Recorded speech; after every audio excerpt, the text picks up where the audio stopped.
Pro hockey on every level really grew in the 1930s. You had an expansion of various American squads in the NHL. The international game was doing well with the 36 Olympics. But this experiment, although it didn't really bear fruit until decades later, when Florida finally got teams in the NHL, the Tropical Hockey League was a sensation for its 1 year that it was in existence. Now, the THL was based in Miami, Florida.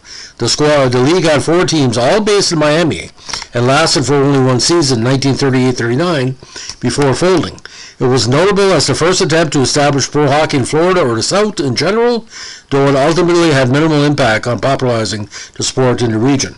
Now, the THL was established as an attempt to introduce ice hockey to the southern United States.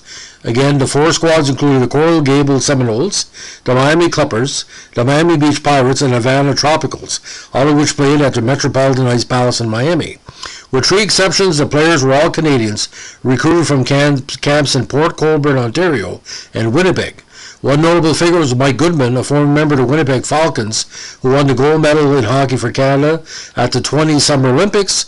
He also served as the Seminoles player coach.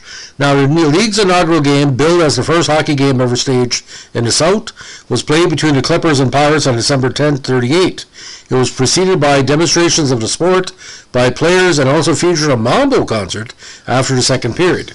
The game ended with a fight following a 4-3 victory by the Clippers.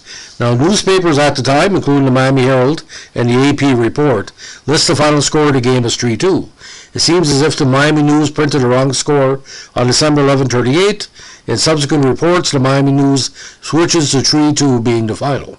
The Tropical Hockey League made it through the 15-game season in 1939. However, it failed to attract much interest from the community due to its late start times, weak competition, and a tendency for games to devolve into fighting, and eventually folded at the end of the season. Now, the THL experiment did nothing to popularize hockey in the South. There would be no further attempt to establish pro hockey in the region until 1956, when the EHL placed the Charlotte Clippers, later the Charlotte Checkers, in Charlotte, North Carolina.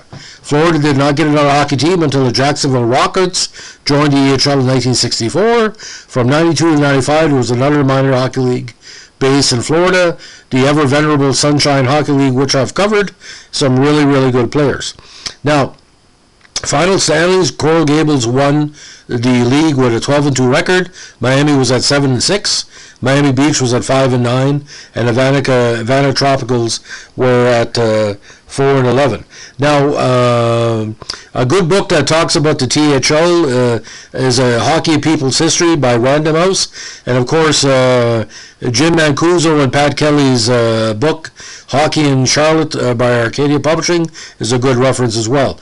Again, thank you for our good friend of the channel, Daniel Bowden, for making the requests. I had it on my list, Daniel, but with all the breaking sports news over the last couple of weeks, including Mike Bossie's situation in Chicago, I had to put that off. So, Daniel, thanks for reminding me. And if anybody has some archives of the THL. I know the U.S. Hockey Hall of Fame and the Hockey Hall of Fame would really appreciate that. I think we should remind everybody that Miami has some of the best sports fans in the world. Florida as well. Miami, if you're a winner down there, you can win any place. So, ladies and gentlemen, this is our latest on our Vintage League podcast. Thanks for listening. Give us a like, comment, and subscribe. Bye.